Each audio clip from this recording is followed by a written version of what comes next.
بسم الاب والابن والروح القدس اله واحد امين. اللي لسه اول مرة يشوفني انا نورة، وهحكي معاكم النهاردة عن القديس ماري مرقس الرسول والقابه وايه السبب في كل لقب اتلقب بيه.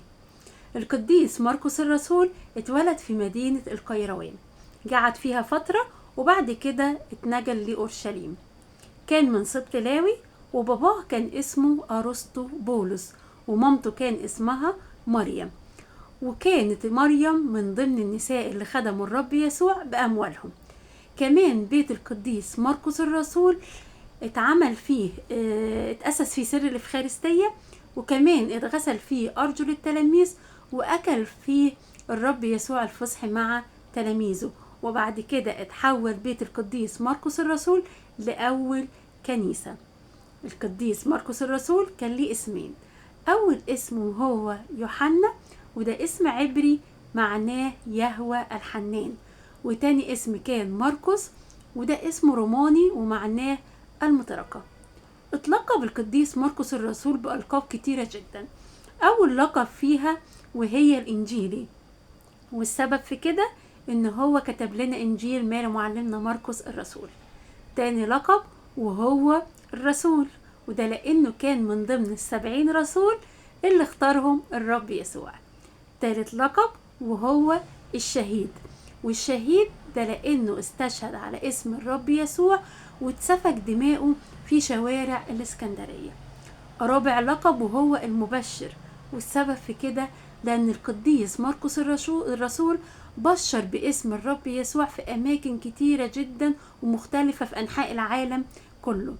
كمان اتلقب بمبدد الأوثان، والسبب في كده لأن القديس مرقس الرسول كان بيروح أماكن كتيرة جدا وبيبشر هناك باسم الرب يسوع، وكل مكان كان بيروحه كان بيفتح باب الملكوت قدام ناس كتيرة جدا، فكانت بتتبدد الأوثان قدامه، وكان هناك كمان بيبني مذبح على اسم الرب يسوع. وعشان كده في أرباع النجوز بنقول السلام للقديس مرقس الإنجيلي مبدد الأوثان. سادس لقب معانا وهو كاروز الديار المصرية، وتلقب القديس مرقس الرسول بكاروز الديار المصرية لأنه كان ليه فضل كبير جدا في انتشار الكرازة في أماكن مختلفة في أنحاء العالم. كمان اتلقب بالبطرك، والبطرك ده لأنه كان البطرك رقم 1 على الكرازة المرقسية، ولو هنرجع لترتيب البطركة هنلاقيه هو رقم 1، وكمان هو أول حد رسم رتب كهنوتية. آخر لقب معانا وهو ناظر الإله، وتلقب بناظر الإله لأنه عايش فترة طويلة جدا مع الرب يسوع أثناء حياته، وكمان عاصر أعمال الرب يسوع ومعجزاته، وكمان كان شاهد على أحداث الصلب والموت والقيامة. بركة وشفاعة القديس مرقس الرسول فلتكن معنا ومعكم آمين. ما تنسوش لو عجبكم الفيديو اعملوا لايك واشتراك في القناة وكومنت حلو منكم، وكمان شيروا الفيديو لحبايبكم. ربنا يملى حياتكم بالخير والبركة.